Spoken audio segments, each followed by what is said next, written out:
Buenas tardes a todas y todos. Bienvenidos a la clase de hoy. En la clase de hoy vamos a tener la posibilidad de trabajar con el doctor Jonathan Kolbeck. Jonathan Kolbeck es costarricense. Él acaba de terminar su doctorado en la Universidad George Washington, donde trabajaba en sistemas, en sistemas de propulsión para pequeños satélites. Y en la actualidad está colaborando en el Centro Espacial Ames, ¿verdad? Es en Ames que estás, Jonathan, eh, en NASA, pero yo sí sé que es en NASA, pero no creo que es Ames. Eh, Jonathan, como les dije, él de hecho sus estudios también los ha hecho en la Universidad Técnica de Berlín, es ingeniero aeroespacial, conoce bastante del tema, eh, y espero que podamos aprovechar bastante la posibilidad de tener a Jonathan en el día de hoy y saquemos bastantes dudas sobre el sistema de propulsión para pequeños satélites. Sin más, voy a cederle el host a Jonathan para que pueda Compartir. iniciar la clase. Gracias, Jonathan. Voy a compartir la pantalla un momentito Perfecto. para poner la presentación. Me das un chance. Ok. Compartir la pantalla. Listo. ¿Me avisan si lo pueden ver? Lo puedo ver. Perfecto. Entonces, sí, mi nombre es Jonathan Kolbeck y trabajo para NASA Ames Research Center aquí en California. Y voy a hablarles hoy un poquito sobre propulsión. Un poquito sobre mí. Yo fui al colegio Humboldt. Después hice mi bachelor en la Universidad Técnica de Berlín y me fui para el Berkeley Lab para hacer mi tesis de undergrad, de bachiller. Luego regresé a Alemania para hacer mi tesis, para hacer mi maestría, pero para mi tesis me fui a la Universidad de Surrey para usar las cámaras de vacío y el equipo que ellos tenían. Y después me fui a GW para empezar mi doctorado y terminé haciendo mi investigación en Stanford, también usando los laboratorios de Stanford.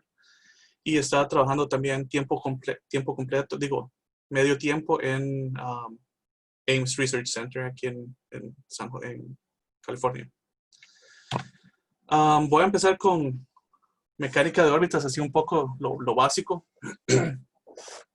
Si uno quiere ir al espacio y quiere hacer maniobras, cambios de altitud, cambio de órbita, cambio de inclinación, todo eso ocupa cierta cantidad de propellant, de combustible.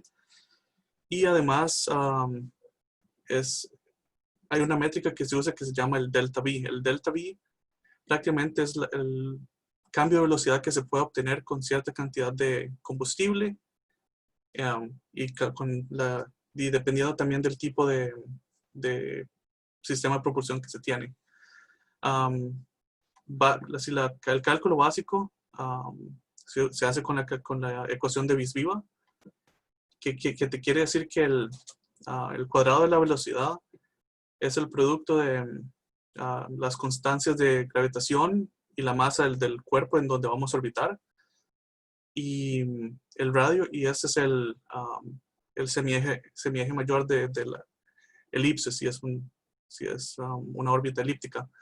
En caso de que sea una órbita circular, obviamente, entonces eso ya no existe. Entonces, básicamente se vuelve una ecuación relativamente simple. Y para calcular el periodo de la órbita, se usa nada más esta ecuación. Aquí voy para poner el laser pointer otra vez.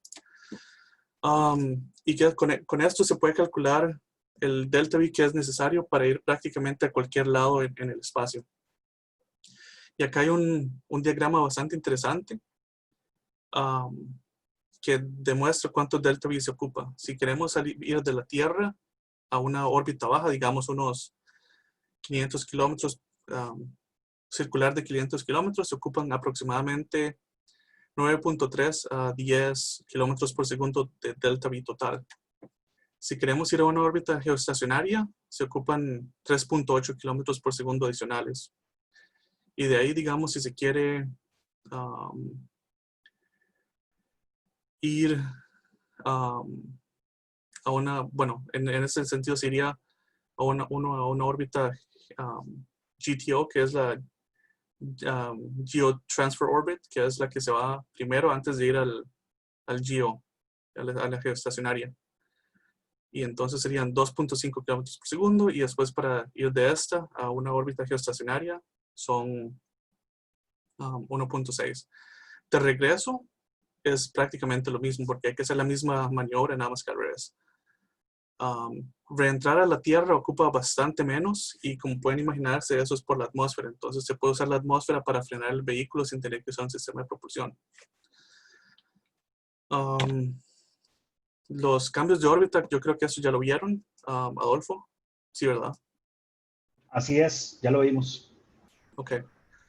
Bueno, aquí un repaso rapidito. Si uno quiere ir de una órbita circular a una órbita más grande, entonces se puede hacer lo que se llama el transfer de Hohmann, en donde se hace un disparo del sistema de propulsión que te pone en una órbita elíptica, en donde la apoapsis está a la altura del target orbit que uno quiere llegar. Y después hace una segunda maniobra para circularizar la órbita y ya tener la órbita más grande. A veces la transferencia de Hohmann no es la más eficiente en términos de combustible.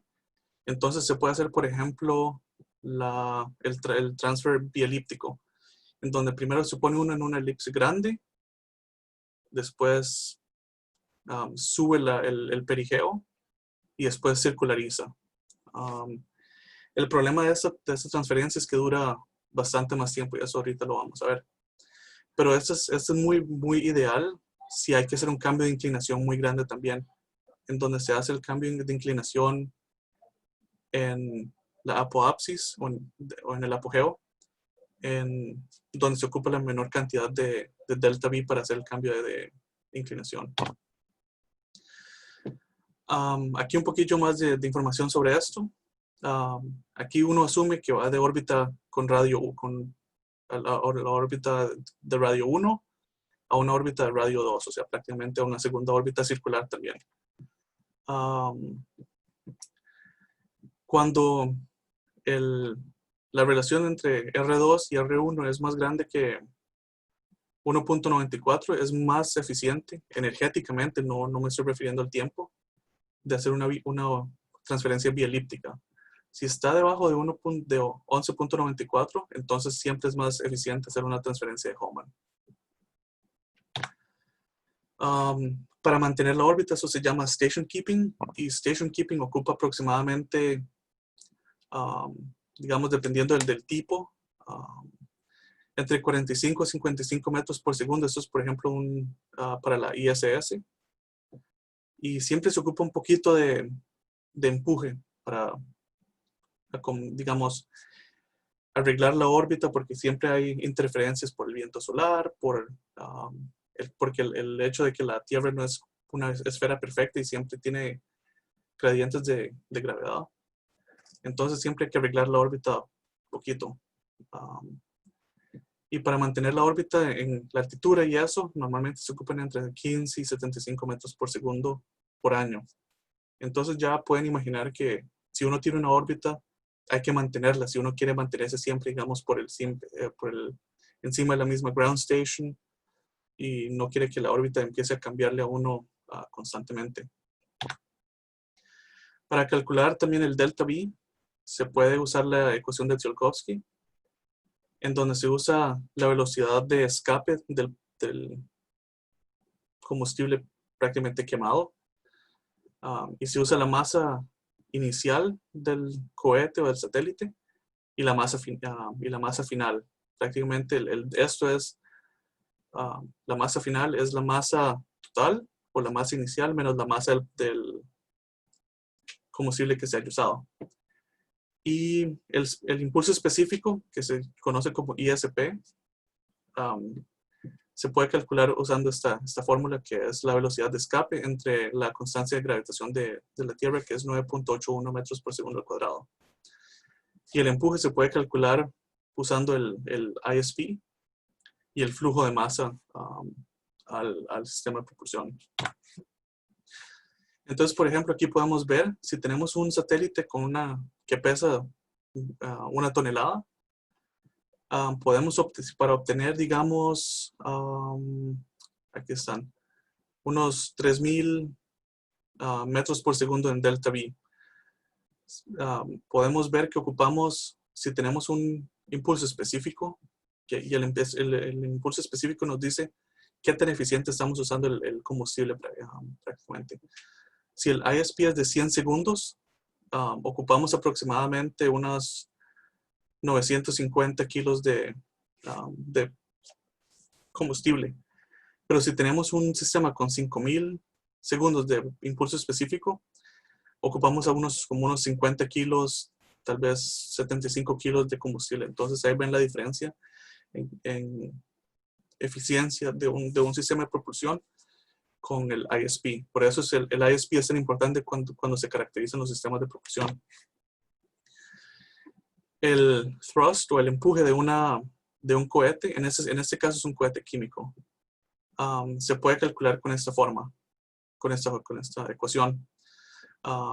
Esta es la cámara de ignición donde se mezclan y se combuste, la cámara de combustión donde se queman los gases. Y ahí está la presión prácticamente de las fuerzas químicas al unirse y a reaccionar el oxidante y el combustible. Y esto produce los gases que salen a alta velocidad del cohete, como en el Space Shuttle, como han visto. Entonces hay varios componentes que contribuyen al thrust. Por ejemplo, está el thrust que viene solo de la masa de propulsión del combustible que se lanza prácticamente del sistema de propulsión. Y además está el empuje que está producido por la presión, por el cambio, por el delta de presión. Afuera hay una presión P0 y adentro está la presión PE. Entonces, AE es la superficie de escape, o digamos el área por donde sale todo el propellant. Entonces, una pregunta para ustedes, los que están poniendo atención. ¿En qué momento es el thrust aquí el máximo? Entonces, la respuesta sería cuando la presión de afuera es igual a 0. Entonces tenemos el componente completo o el empuje completo por el propellant y además el empuje completo por el cambio de presión. Entonces aquí para la siguiente. Ahora sí, Adolfo, estas son slides nuevas. Maravilloso. Si ustedes han visto cohetes, normalmente siempre hay un cambio de stage, o sea, prácticamente siempre hay partes del cohete que se tiran prácticamente para que el cohete sea más liviano y tenga más empuje y pueda llegar. El cohete en sí tiene varios componentes. La masa total del cohete está hecha de la masa del propellant, de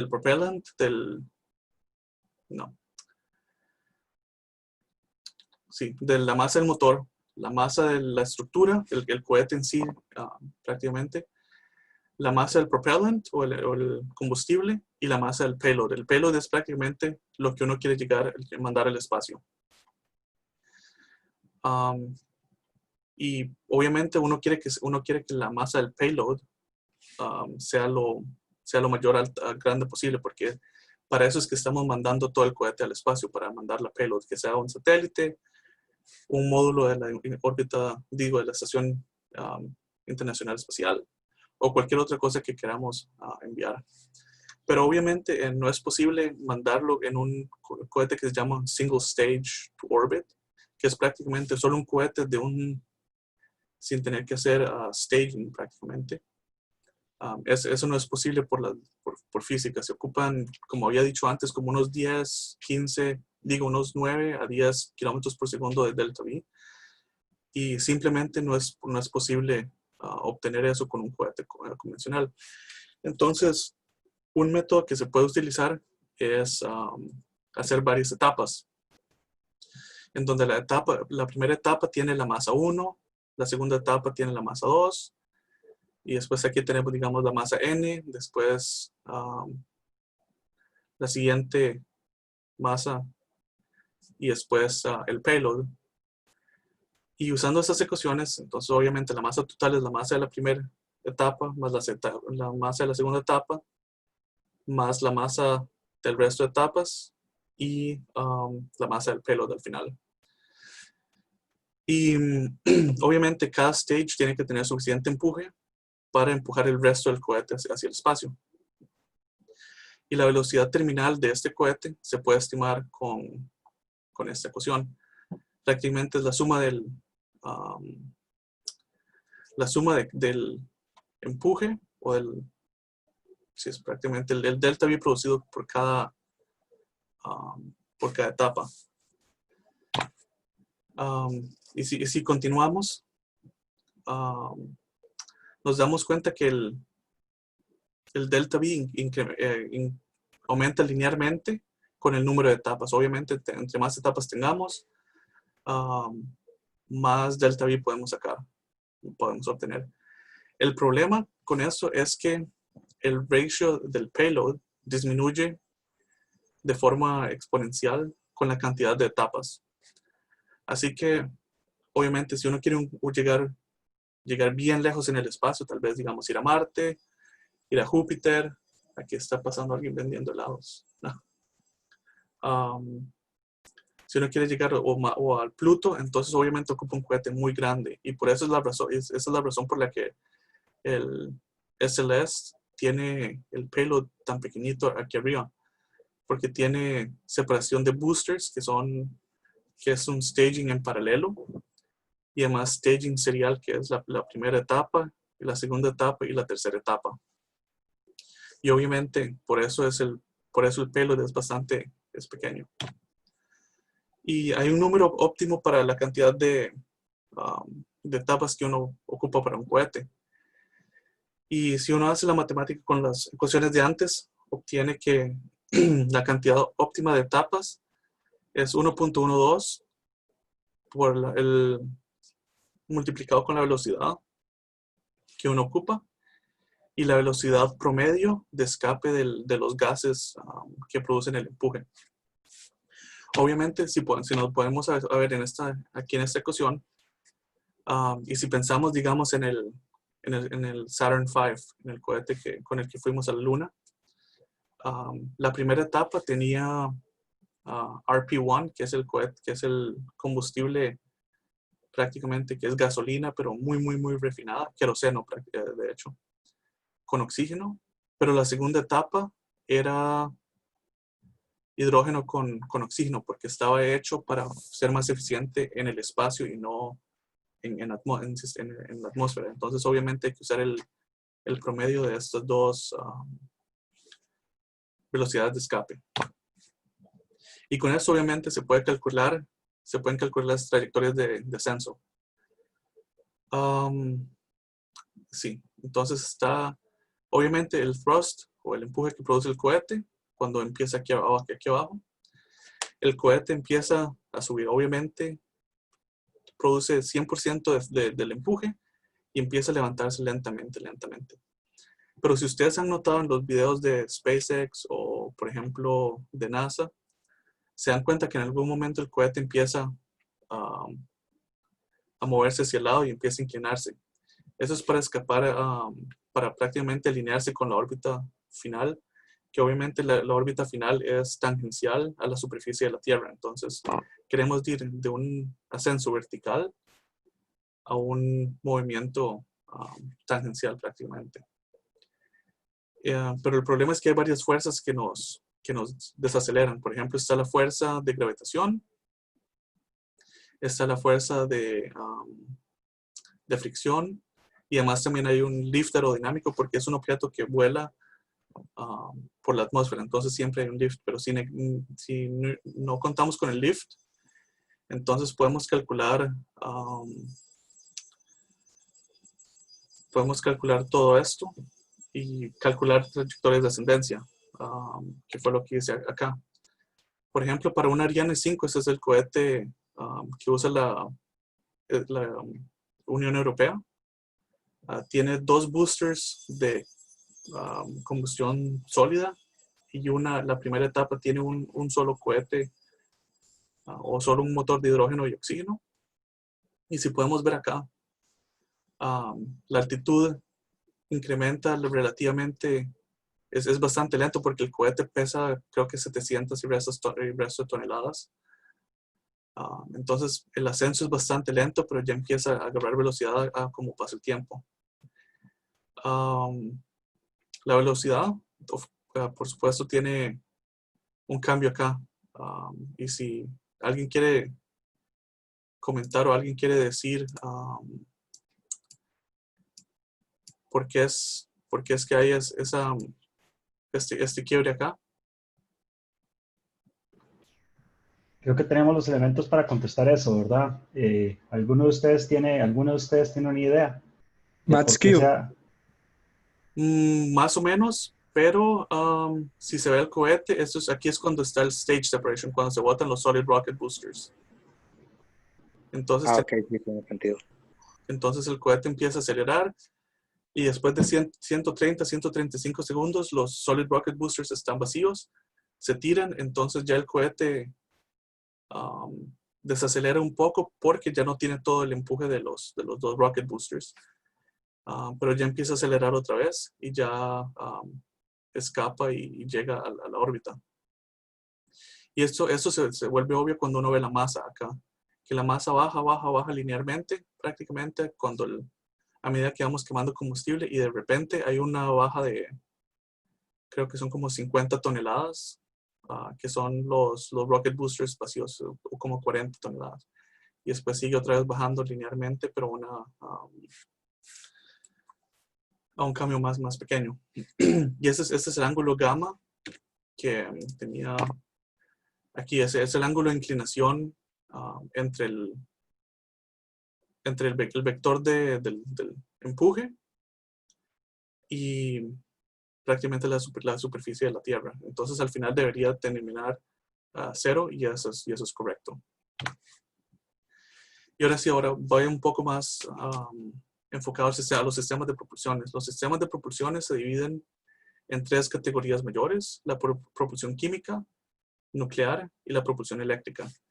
Y la razón por la que se dividen estos de esta manera es por la manera en que se le entrega la energía al propellant, prácticamente. La forma de la propulsión química usa la energía que viene de la reacción química entre el oxidante y el fuel, o el propellant, o ¿cómo se llama? El combustible. Entonces también estos se pueden dividir en combustible líquido, gaseoso o sólido. También está la propulsión nuclear, que en la propulsión nuclear lo que se hace es, se usa fusión o fisión para calentar un gas a muy alta temperatura y empujarlo así a altas velocidades. Y la propulsión eléctrica, que es con la que yo trabajo, lo que se hace es ionizar un gas usando electricidad y después acelerar ese gas, el plasma en este momento, de forma o electrotermal, electrostática o electromagnéticamente.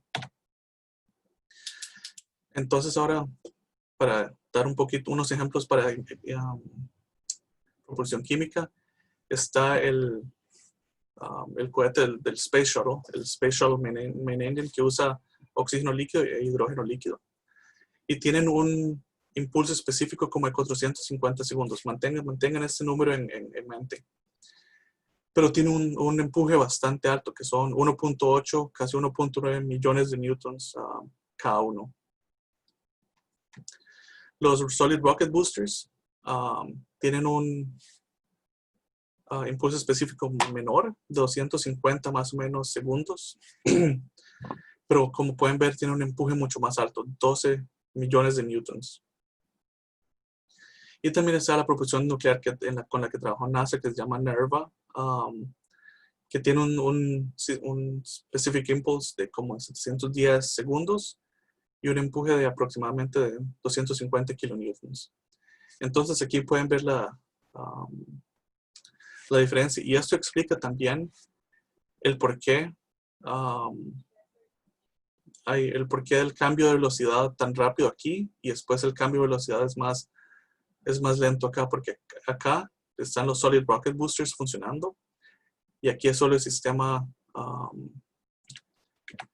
es como un Space Shuttle Main Engine que también usa oxígeno líquido e hidrógeno, pero es mucho más eficiente, entonces puede quemar por mucho más tiempo y así otorgarle más cambio de velocidad al cohete. Y aquí prácticamente un esquema de cómo funciona la combustión líquida y la propulsión líquida y la propulsión sólida. La propulsión líquida tiene obviamente el propellant o el combustible y un tanque de oxidante que es normalmente oxígeno, pero también puede ser flúor o cloro, pero esos no se usan porque son químicos muy abrasivos y de hecho pueden corroer todos los materiales y además producen químicos que son malos para la gente y para el ambiente. Entonces, como se tienen los dos sistemas en tanques, el oxígeno y el oxígeno y el hidrógeno se tienen en tanques. Entonces se ocupan lo que se llama el Propellant Feed System, que es un sistema que prácticamente mueve estos gases hacia la cámara de combustión, en donde se quema y se aplica energía termal. Y todo esto cambia y después está el nozzle, que es me ayudas aquí, Adolfo. Se me olvidó la palabra nozzle, como Usted sabe que a mí también se me olvidó la palabra. ¿Cómo es que se llama? Le voy a decir el nozzle y ya ustedes saben a lo que me refiero. Perdón. Entonces pasa por el nozzle, en donde esta energía térmica pasa a energía mecánica o se convierte en energía mecánica y es lo que produce el empuje. En el sistema de propulsión sólido se tiene el combustible y el oxidante mezclados juntos en un sistema, ¿cómo es? Como en una pasta que está sólida, obviamente. La tobera, perdón. Sí, en la tobera. Gracias.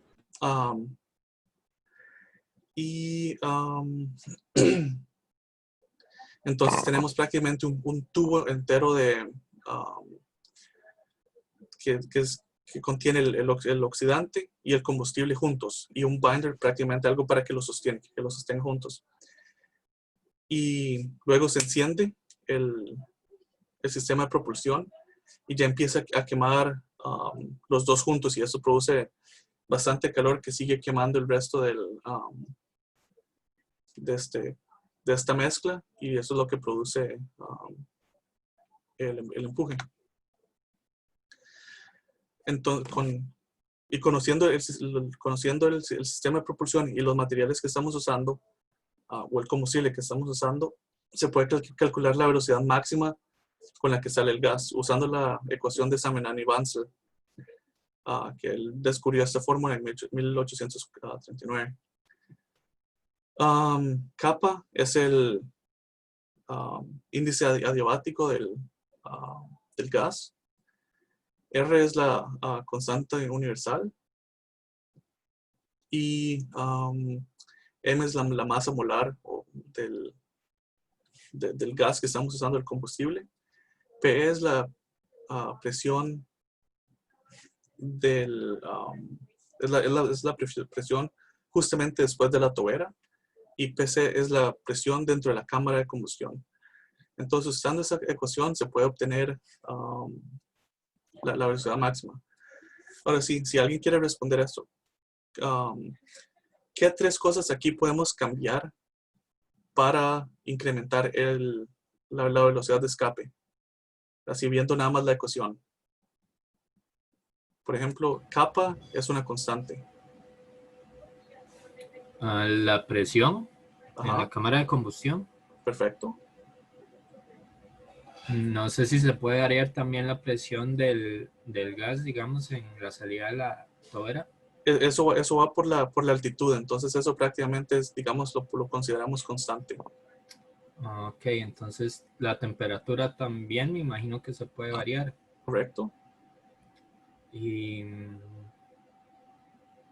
el índice adiabático se puede variar o es No, constante eso también. eso es una constante del gas que se usa.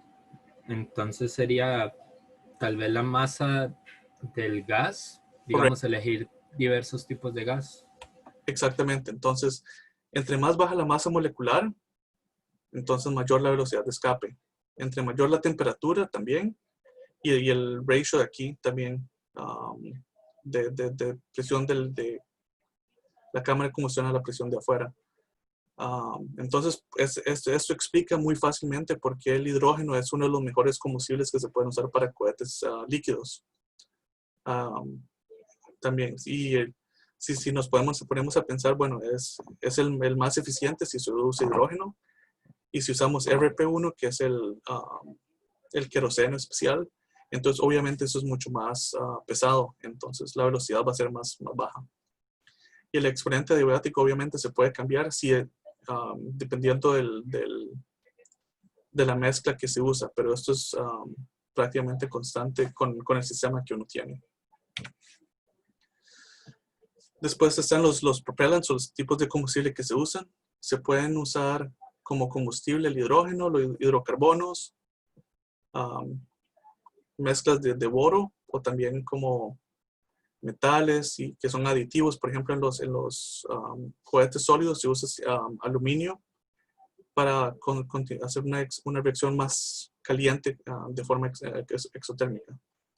Están los oxidantes, que son oxígeno, ozono.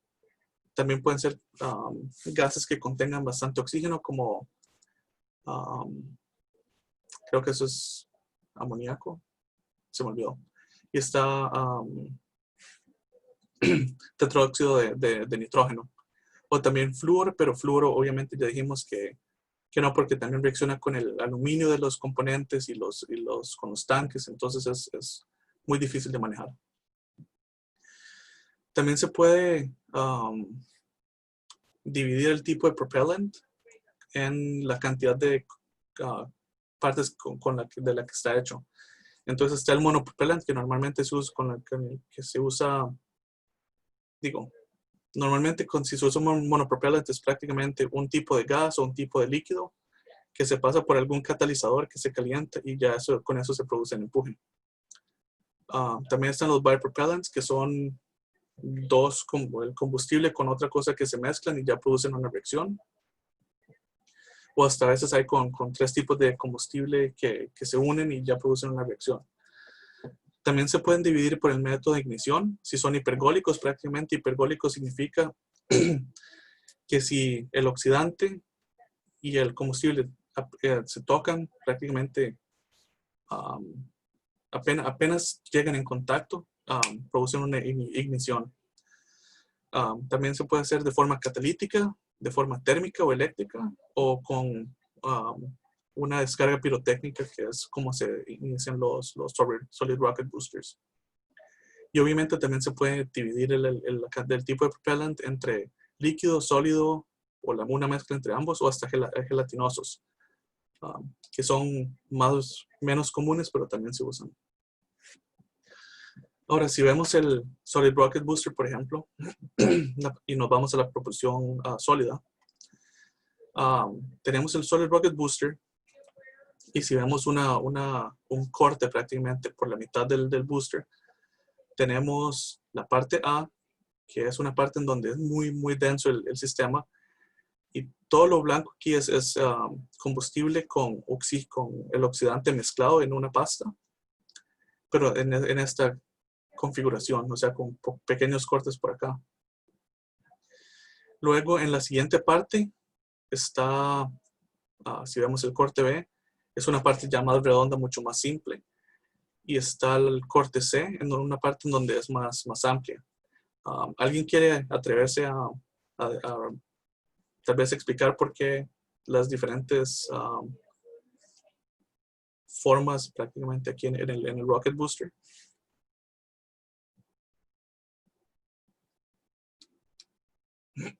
Bueno, la parte frontal, aquí están donde está el sistema de ignición. Entonces, obviamente, uno quiere que el sistema queme completamente y constantemente por los 100, 120, 130 segundos. Y esa forma tiene esos cortes aquí para incrementar la superficie expuesta al calor y al fuego, entonces quema con mayor fuerza. La parte B es prácticamente esa sección, la sección media prácticamente, el Solid Rocket Booster, que es la que produce la mayor cantidad de thrust por la mayor cantidad de tiempo. Y después obviamente está el corte C, que es el que está cerca de la tobera. Y cuando se quema el sistema de propulsión, o la propulsión sólida, tiene varias ventajas. Y obviamente tiene varias desventajas. Pero vamos a hablar primero sobre el sistema sobre la ignición, o el proceso de ignición. Al inicio se descarga la carga pirotécnica y empieza a producir calor. Entonces ahí ya es donde la parte de arriba empieza a quemar y a producir gases calientes que empiezan a quemar el resto del sistema y salen abajo produciendo empuje. Al inicio el empuje es bastante débil, pero ya cuando todo empieza a quemar, el empuje sube drásticamente al máximo. Y después, dependiendo del perfil que uno tenga dentro del casing, uno puede obtener un empuje relativamente constante. Y luego empieza a bajar. Y normalmente, si han visto, por ejemplo, los lanzamientos del Ariane 5 o del Space Shuttle, se dan cuenta que todavía cuando quitan o cuando expulsan los Solid Rocket Boosters, todavía están quemando. Es porque ya en este momento el empuje que producen no es suficiente para prácticamente seguir moviendo la masa de los Solid Rocket Boosters. Entonces, por eso se dice que tiene una action time, un tiempo de acción limitado. Y ya después de que ese tiempo haya pasado, entonces se descartan los Solid Rocket Boosters y ya se continúa volando con el sistema líquido.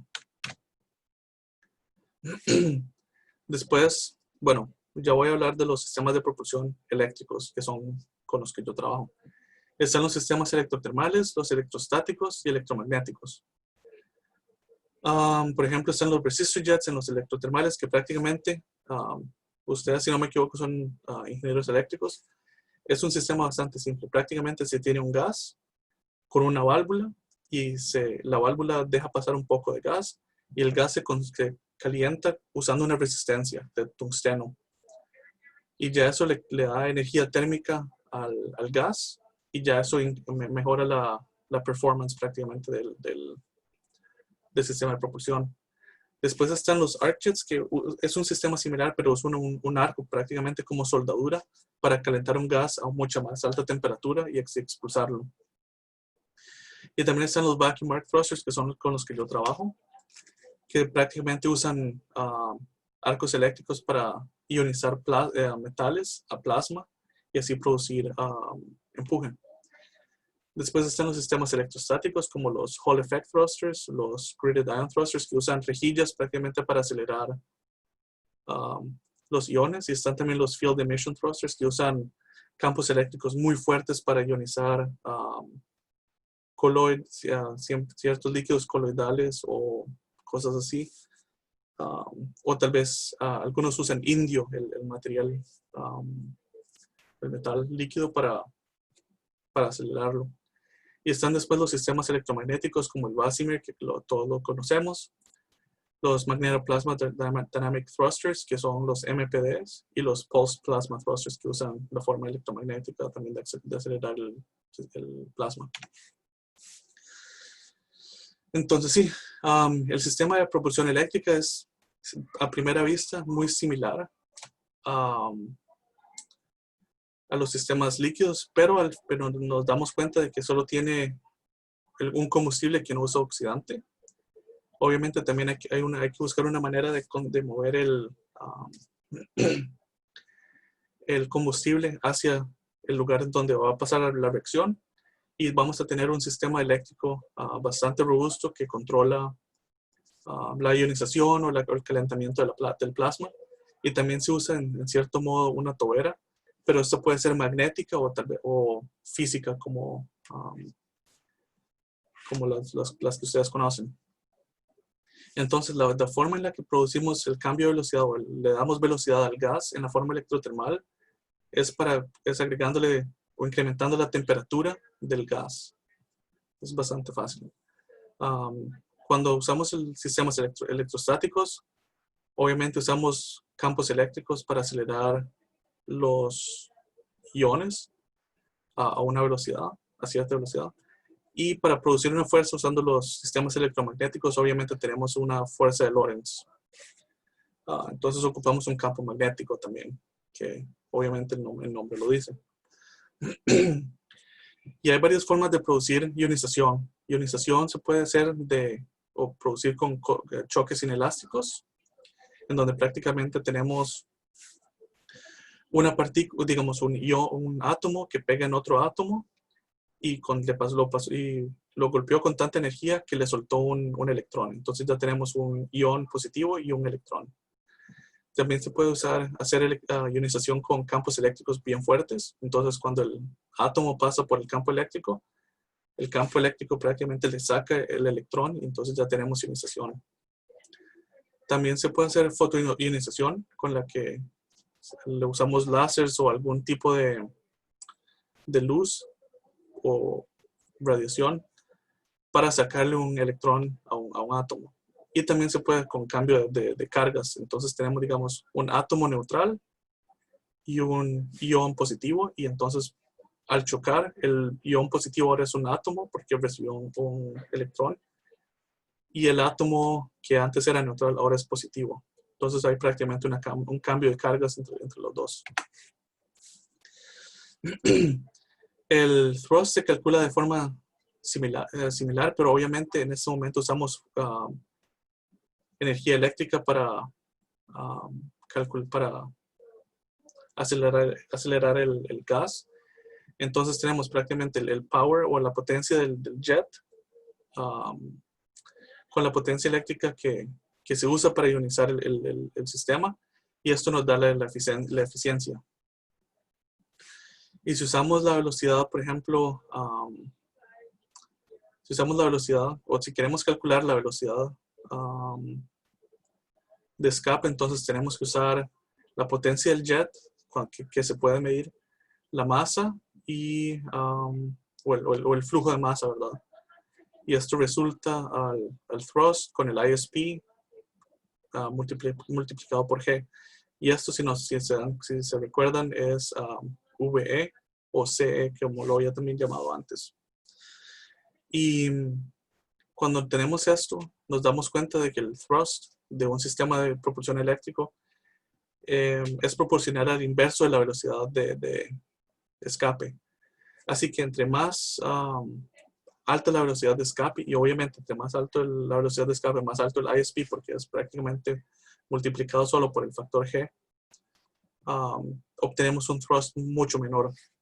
Eso quiere decir que los sistemas estos son plagados, por decirlo de esta manera, por tener un empuje muy bajo, y lo que conlleva a un tiempo de vuelo bastante largo, pero es un vuelo muy eficiente. Entonces se usa mucho menos masa en total al costo del tiempo. Ahora sí, esta es una slide nueva también. El año pasado terminé explicando cómo funcionaban los Hall thrusters, entonces ahora sí ya tengo aquí cómo hacerlo. El Hall effect thruster prácticamente es un sistema de propulsión electrostático en donde hay un canal donde está el plasma. Entonces este canal aquí que ven es prácticamente este canal acá también. Entonces si se imaginan, aquí está la línea de simetría. La línea de simetría está aquí en el centro. y eso es un cross section por acá. Entonces también se puede ver el neutralizador. Entonces, ¿cómo funciona esto? Tenemos un cátodo que se calienta y donde se pasa un gas. Normalmente esto es un material termiónico. Eso quiere decir que cuando la temperatura sube, empieza a emitir electrones. Y estos electrones ionizan el gas que se mete por acá y empieza a empujar, prácticamente, por decirlo de esta forma, escupir un montón de electrones.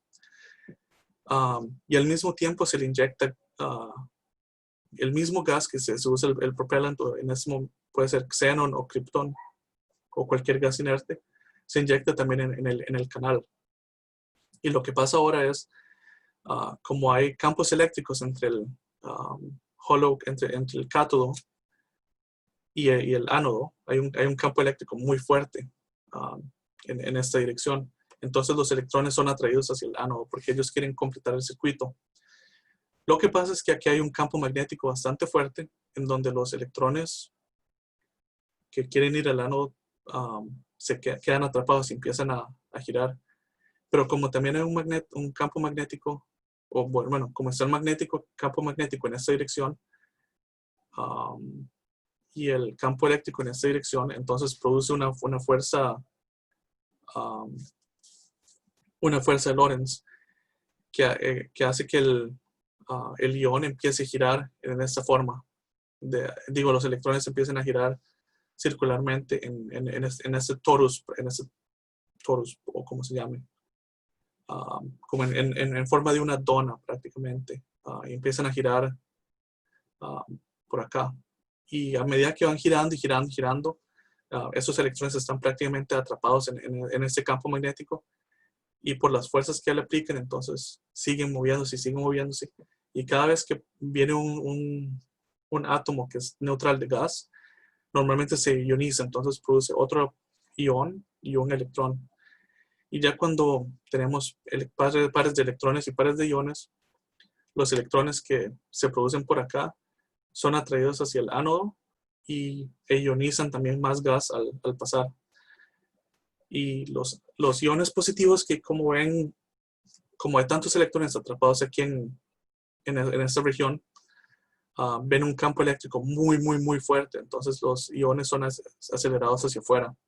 Y así es prácticamente como se produce el empuje. Entonces por acá tenemos el neutralizador que inyecta los electrones al canal este. Y luego los iones son empujados a muy alta velocidad hacia afuera. Y este es el Hall Thruster que se va a usar en una de las misiones de NASA. Se me olvidó el nombre de la misión. Tiene un impulso específico de 1820 segundos, pero es un empuje solo de 281 milinewtons. Y si alguien se acuerda, el impulso específico del Space Shuttle Main Engine era aproximadamente 440 segundos. Entonces, obviamente, este es un sistema con el que no vamos a tratar de salir de la Tierra o escapar de la Tierra, pero lo usaremos para station keeping, para hacer cambios de órbita por un largo periodo de tiempo. Los sistemas con rejillas, como este, funcionan de una manera relativamente similar. También es aceleración electrostática. Lo que se hace es inyecta un gas en la cámara esta de ionización, donde hay campos magnéticos y todo eso, y hay un cátodo que produce electrones. Entonces estos electrones chocan con los átomos de gas, los ionizan, y entonces ya tenemos más electrones, más iones, y aquí tenemos dos rejillas que están cargadas, una positiva y la otra muy negativa con respecto al plasma.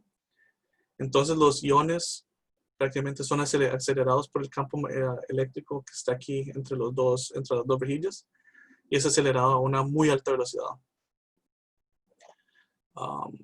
Y me refiero a alta velocidad porque si nos fijamos en el impulso específico, el thruster next de JPL tiene casi 4200 segundos de impulso específico, pero el thrust es menor al Hall thruster. Y obviamente ocupamos un neutralizador, y eso no lo mencioné acá antes. El cátodo también funciona como neutralizador. ¿Y por qué ocupamos esto? Si lo vemos de la forma de manera eléctrica, cuando tenemos el satélite prácticamente, digamos que tenemos un átomo que ionizamos. Entonces aceleramos este átomo que ahora es un ion porque fue ionizado, y el ion se dispara y se lanza al espacio prácticamente para que nos produzca el empuje. Entonces ya la nave o el satélite ha perdido una carga positiva, entonces obviamente obtiene una carga negativa. Y si hacemos eso por mucho tiempo, entonces el satélite empieza a cargarse negativamente, hasta que, y esto afecta la tierra prácticamente de los circuitos, y puede causar arcos entre los componentes, y al final puede terminar friando la electrónica del satélite. Pero si al mismo tiempo también desechamos electrones, entonces neutralizamos este cambio de cargas y nuestra nave se mantiene neutral. El Vasimir, ya lo conocemos, prácticamente lo que se hace es, se usa un propellant, Krypton, Xenon también, y se pasa por una antena helicoidal que funciona con radiofrecuencia. Y como hay un campo magnético bien axial, bien fuerte, entonces esta antena produce ondas ionizantes que son helicoidales alrededor de los campos de las líneas del campo magnético. Y estas ionizan prácticamente el gas y lo empujan hacia adelante. Y además hay un sistema que es otra segunda antena que produce resonancia o que inyecta radiofrecuencias a la frecuencia de resonancia de los iones. Y obviamente si uno le pone energía a un átomo en el nivel de resonancia, entonces obviamente la energía incrementa mucho más, y así es como produce el empuje. Y el impulso específico son como más de 5,000 segundos, y el empuje, como es tanta potencia y tanto flujo de masa, puede llegar hasta 5 newton. Aquí otra vez, si se acuerdan del Hohmann transfer o de la transferencia de Hohmann, se hacen en teoría un empuje y otro empuje, y ya se obtiene la órbita circular. Con un sistema de propulsión eléctrico, como tiene mucho menos empuje, entonces hay que prácticamente quemar constantemente por varios meses, dependiendo de la órbita, hasta llegar a la órbita final. De hecho, esto pasó con el satélite SMART, si no me equivoco, de la Agencia Espacial Europea. Ellos enviaron el cohete con el satélite al espacio, pero la segunda etapa del cohete falló. Entonces terminó poniendo el satélite no en la órbita de geotransferencia, pero como en una órbita circular a cierta altura. Entonces, para no perder la misión, ellos dijeron, bueno, ¿por qué no usamos el Hall thruster que tenemos y probamos que tratemos de que haga empuje constante hasta llegar a la órbita final? Y sí pudieron. Entonces, esa fue la primera vez que se hizo una órbita, que se usó un sistema de propulsión para hacer un cambio tan grande de órbita. Aquí las aplicaciones para los sistemas de propulsión eléctrica. Si queremos hacer, digamos, drag compensation o compensar, digamos, la atmósfera por la fricción prácticamente, entonces se usan sistemas como los resistor jets, los PPTs, y también se pueden usar los otros, pero ya es menos eficiente. Si queremos hacer ajustes de órbitas, cambios o maniobras, podemos usar los gridded ion thrusters, los Hall thrusters, los arc jets. Si queremos hacer transferencias de órbitas con paneles solares grandes, entonces ya de esto ya podemos hacer más cosas. Y si queremos hacer transferencias de órbitas pero con energía nuclear, entonces ya se pueden usar los MPDs, por ejemplo, y ya con esto se pueden obtener ISPs bastante altos y la parte negativa que se usa bastante poder. Y aquí también es otro diagrama que había hecho, comparando diferentes sistemas. Aquí, cada línea acá es eficiencia. Entonces, 100% de eficiencia, obviamente ningún thruster lo tiene. Y entre más baja la eficiencia, entonces vamos más hacia abajo. Y el thrust to power ratio nos indica cuánto empuje podemos obtener por la cantidad de potencia eléctrica que le metemos al sistema. Obviamente los arc jets producen mucho más empuje porque el flujo de masa es mayor y no ocupan tanta electricidad. Pero por ejemplo otros sistemas ya son mucho más eficientes con un impulso bastante alto, pero el thrust power ratio es más bajo. Entonces ahora sí, si queremos digamos elegir un sistema de propulsión, hay que ver varias cosas. Por ejemplo, ¿cuál es el perfil de la misión? ¿Queremos hacer cambios de órbita? ¿Queremos hacer órbitas grandes, órbitas pequeñas? ¿Cuánto impulso tenemos en total? ¿Cuánto delta V ocupamos para nuestra misión? ¿Cuánto empuje? Porque el empuje nos dice cuánto tiempo duran las maniobras. ¿Cuánto poder tenemos? Y yo creo que Juan José habló ayer del sistema de poder. Eso también es muy importante, especialmente en propulsión eléctrica. ¿Y cuánta plata tenemos a nuestra disposición para el sistema de propulsión? Entonces, por aquí está el ejemplo del MPS 130 de Aerojet, si no me equivoco, en donde tenemos un sistema que puede hacer hasta 1000 pulsos en total. Es un sistema para CubeSats. Y nos da unos 235 segundos de impulso específico con un empuje de 125 Newton. ¿Alguien viendo estos datos, alguien me puede decir qué tipo de propulsión es esto?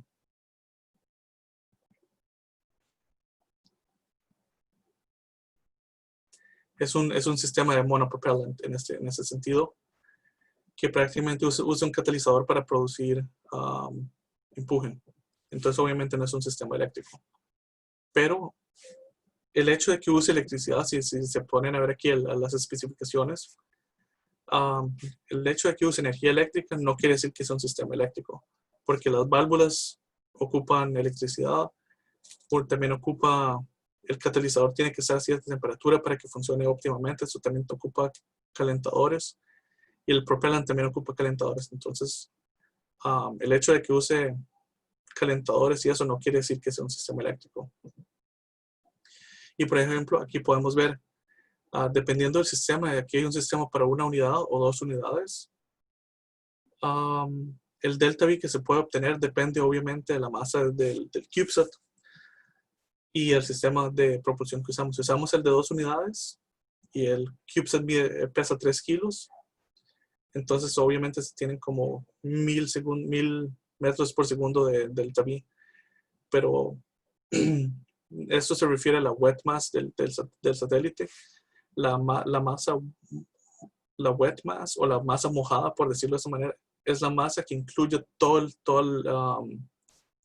el combustible. La masa seca es sin el combustible.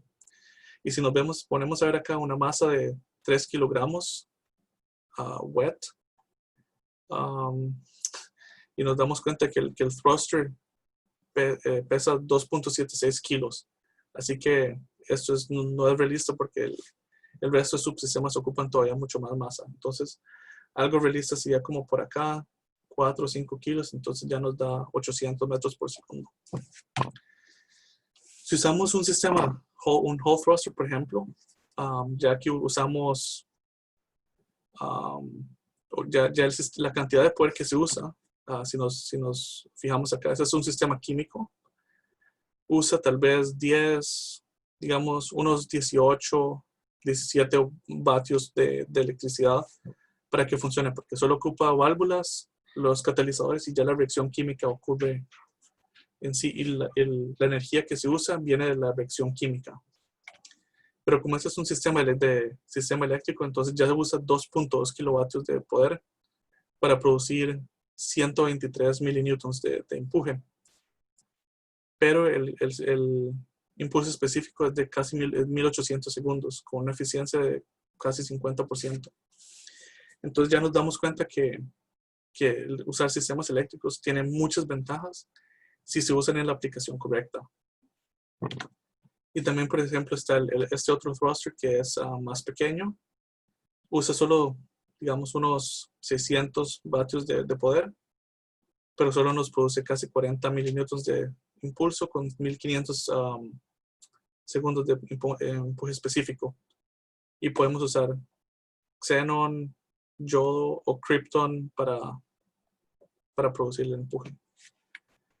Y aquí he hecho, por ejemplo, un cálculo. Vamos a ver si se puede ver. Por ejemplo, esto es usando MathCAD. Si tenemos un CubeSat de 14 kilos, tenemos 1.4 kilogramos de masa de combustible. Este es usando los datos de este thruster por un momento. Usando este sistema, yo usé los 206 segundos de impulso específico. Entonces aquí podemos ver que, digamos, si tenemos un CubeSat de 14 kilogramos y con los datos que nos da, obtenemos unos 92 metros por segundo de impulso específico. Pero si cambiamos esto, obviamente, entre más liviano el CubeSat, obviamente eso ya es, no se puede por los números, pero si tenemos un CubeSat así de bien liviano, tal vez unos 5 kilos, entonces ya tenemos bastante delta V o un valor relativamente utilizable. Y obviamente, dependiendo del perfil de la misión que ustedes tienen, entonces tienen que calcular hacia atrás usando la cantidad de delta V total que ocupan y ver qué tipo de, cuánto power tienen, cuánto campo tienen, pueden usar bastante gas, poco gas, cuánta masa de gas pueden obtener, y entonces con eso ya tienen que calcular para seleccionar el thruster adecuado. Y ya con eso termino y ya si tienen preguntas, por favor ahí me preguntan. Hola a todas y todos. No sé si hay algunas preguntas. Quiero aprovechar para empezar a hacer algunas preguntas que están muy relacionadas con las necesidades que nosotros tenemos. Por ejemplo, hay varias cosas que son importantes y que creo que Jonathan puede confirmar.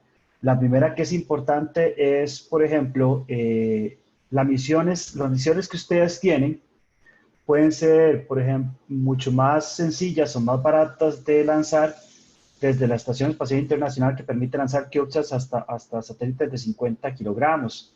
Pero el problema con misiones como estas es que la duración de la misión es bajísima, bajísima, bajísima. Y puede ser que ustedes con esa duración no puedan cumplir con la misión y por lo tanto necesiten un propulsor. En este caso, lo que dijo Jonathan de Station Keeping sería absolutamente necesario. Ustedes en el dimensionamiento de la misión no pueden simplemente asumir que el satélite va a estar ahí por siempre. Entonces, cualquier método que ustedes utilicen, incluso el mismo GMAT, se los permite, pero sencillamente, pero pueden hacerlo con FreeFlyer, les va a permitir, por ejemplo, ustedes simular una misión sin propelente y verificar cuánto tiempo duraría en el espacio y así saber si la misión se cumple o no y por lo tanto el requerimiento de propelente. Una pregunta que le iba a hacer a Jonathan es, ¿cómo hacemos? Ahí yo veo la cantidad de energía exactamente en esa lámina que tenés que dice 7 watts. ¿Cómo hacemos nosotros para calcular la cantidad de energía que ese sistema va a consumir si ya nosotros sabemos cuál es el delta V que necesitamos?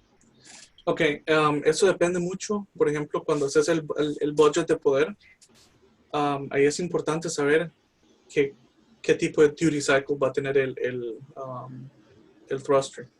¿Vas a disparar constantemente o vas a hacer ajustes, digamos, una vez al mes, una vez cada 2 meses? Entonces ahí ves, bueno, si quieres hacer una maniobra, Entonces tenés que calentar el propellant, calentar el catalizador y después ya usar las válvulas. Entonces prácticamente eso lo tenés que usar en el budget de poder. Y si querés, eso depende también, como es un sistema pulsado, entonces prácticamente puedes asumir que, digamos, si el pulso dura un segundo, que usas los 0.5 vatios de poder por ese segundo, y a la frecuencia, digamos, 30 Hz o 2 Hz o lo que sea.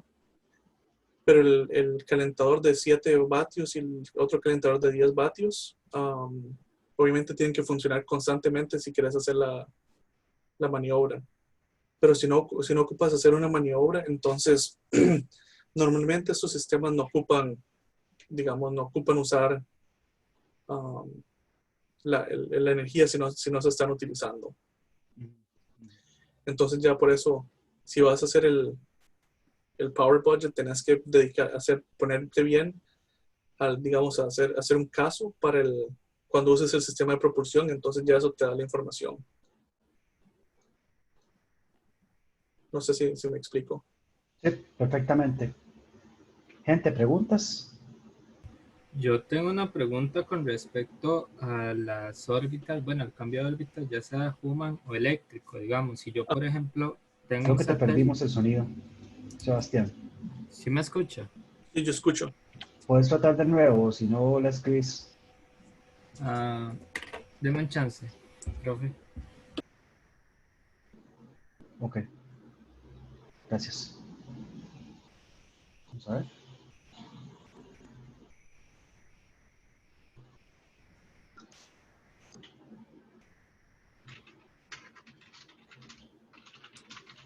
Ahora sí, ya Ajá. la pregunta otra vez.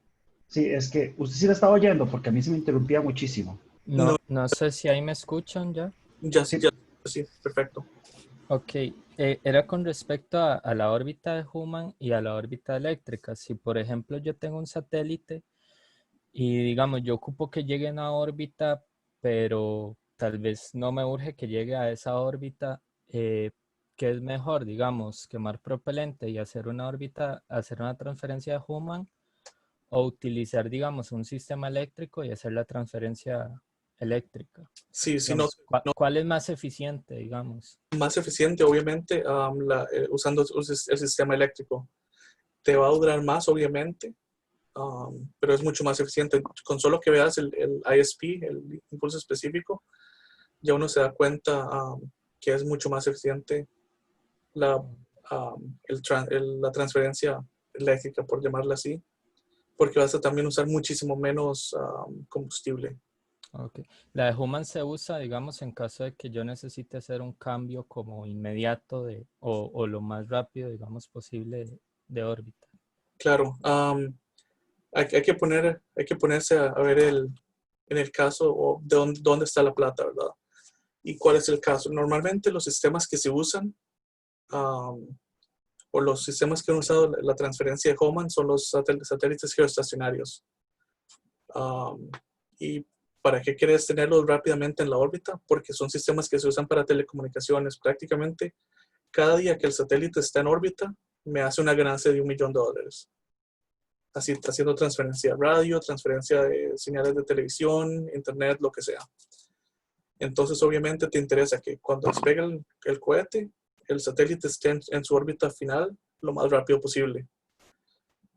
Pero ya se han estado dando cuenta que, bueno, también puedes perder cierto tiempo yendo hacia la órbita de forma eléctrica. Ya con los nuevos satélites estacionarios usan sistemas eléctricos, que ya el proveedor se da cuenta, bueno, ok, pierdo 3, 4 meses antes de que pueda usar mi satélite.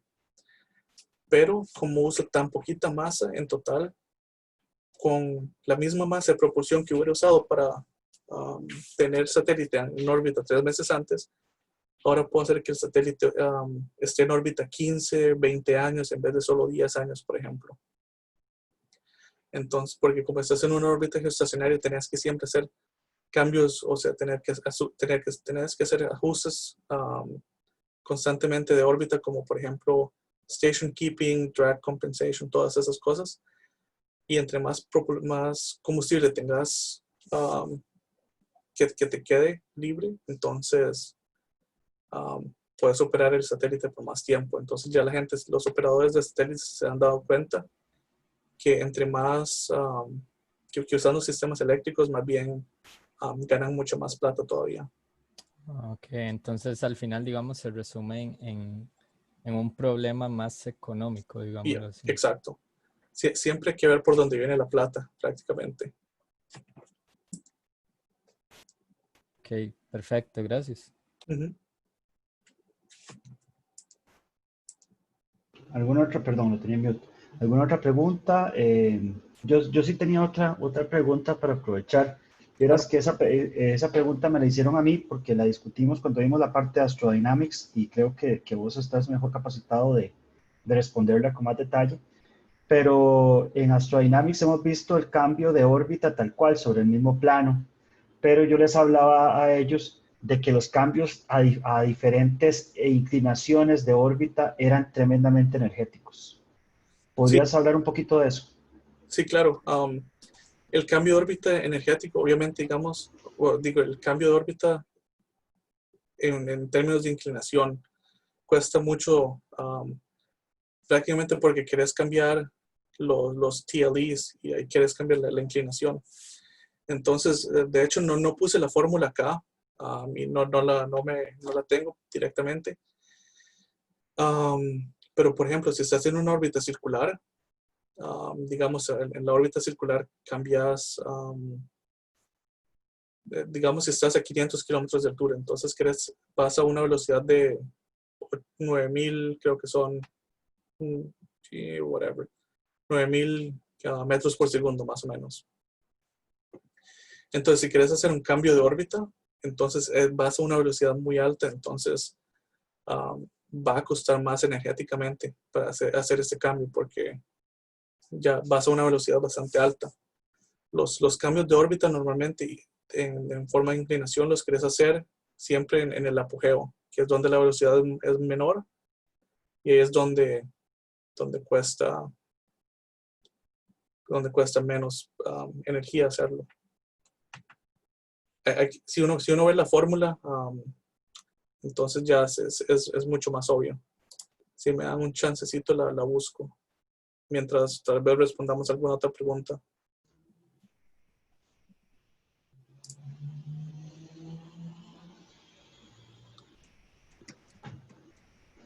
Vamos a ver, las preguntas.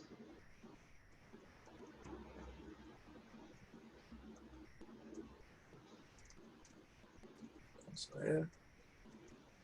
Tal vez de manera general, ya que vos estás trabajando en este propulsor, que es el inicio de WSAT, ¿por qué están haciendo un propulsor nuevo si ya existen propulsores? ¿Cuál es la diferencia?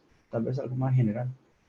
¿En qué sentido? O sea, el propulsor Sí, de GWSAT es uno que ya existe, pero nada más tenemos que adaptarlo al CubeSat, hacerle cambios para decir, por ejemplo, para que quepa en el espacio que tengamos, que tenga la cantidad correcta de combustible y que queme por la cantidad correcta de tiempo.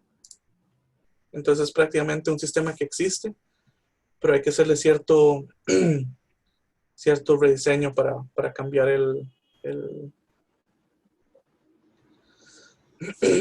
para cambiar el sistema un poquito, para mejorarlo, digamos. claro. Pero existe, es que ya se ha probado en el espacio o que existe nada más que existe. El CubeSat voló hace 5 años y de hecho tenemos otro CubeSat en el espacio en este momento con 4 de los propulsores. El problema es que el satélite lo lanzamos en un Peapod eran 2 CubeSats, ¿verdad? Entonces el primero salió bien, pero el segundo empezó a rotar un poco rápido.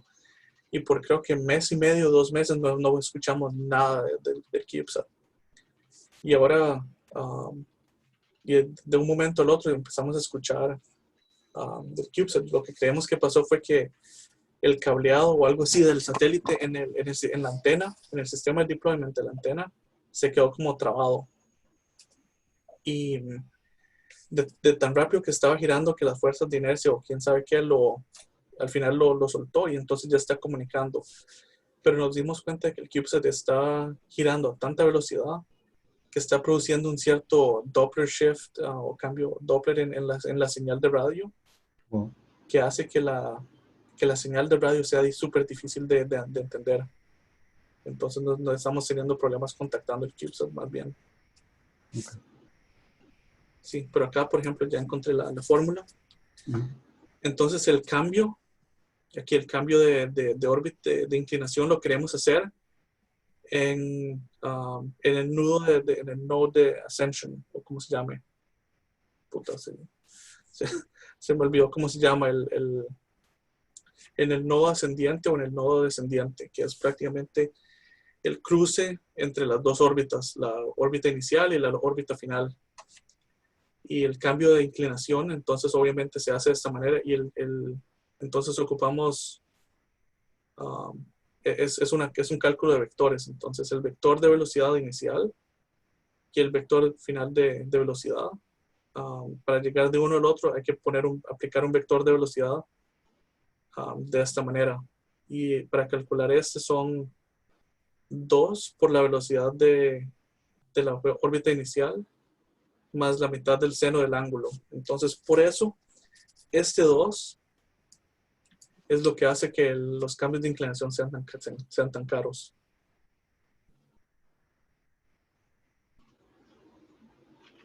En términos de energía de delta V. Entonces, obviamente, vos querés que la velocidad inicial, sea lo más baja posible. Entonces, obviamente, por eso a veces se recomienda, digamos, si aquí está la Tierra y esa es tu órbita inicial, a veces es hasta energéticamente más barato hacer un cambio a una órbita elíptica, hacer aquí el cambio de inclinación y después regresar y circularizar otra vez. Claro, Simplemente porque para evitar ese 2 por la velocidad inicial y después esta fracción. es una cuestión simple y llanamente de fuerzas tal cual, de manera trigonométrica. Sí. Sí. De hecho, si ustedes lo recuerdan, básicamente, si entre más alta sea la órbita, menor es la velocidad. Entonces, el delta de velocidad, es que una cosa es el delta de velocidad en un mismo plano y otra cosa es cambiar de plano, porque cambiar de plano es completamente agregar de 0 a tantos kilómetros por segundo de delta V, ¿verdad? De manera inmediata o ya sea con algún tipo de cambio. Por eso yo les explicaba a Jonathan que usualmente en la mayoría de los casos el mismo cohete se acomoda a la inclinación que nosotros andamos buscando para la órbita desde que está en tierra, ¿verdad? Con solamente un giro en pitch.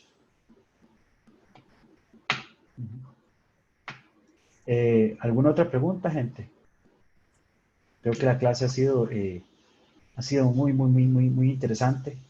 De hecho, Jonathan se ha ofrecido amablemente, yo no me quise abusar, pero Jonathan se ofreció, que nos va a dar otra clase sobre estructuras y la parte termal, que él maneja bastante bien, que vamos a acomodar la próxima semana. Vamos a verificar cuáles son los horarios posibles, porque Jonathan está en una zona diferente que hace que los horarios normales de clase sean imposibles para él. Entonces, zona geográfica, pues.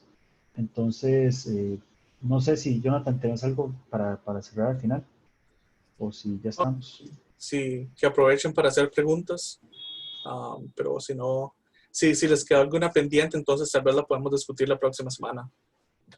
Cuando hablemos de las estructuras, ahí sí queda algo como pendiente. Perfecto. Gente, creo que hoy todo quedó súper claro. Pero las preguntas han sido muy buenas. Entonces, Jonathan, de nuevo, muchísimas gracias. Realmente es genial tener a alguien como vos en una clase como estas. El conocimiento específico en este tema es mucho más alto que el mío, sin duda, y es una gran cosa que podamos poder aprovechar esto y a ustedes que se conectaron, muchísimas gracias por habernos acompañado. Y Y, a Canal 7, ajá. y cualquier cosa, si tienen alguna pregunta y les da vergüenza hacerla en público, nada más me escriben al correo y ya ahí les respondo. Muchas gracias, Jonathan, y muchísimas gracias a todas y todos. Voy a quitarle el host a, creo que aquí está para reclaim host para dejar de grabar en este momento. Bien, gracias.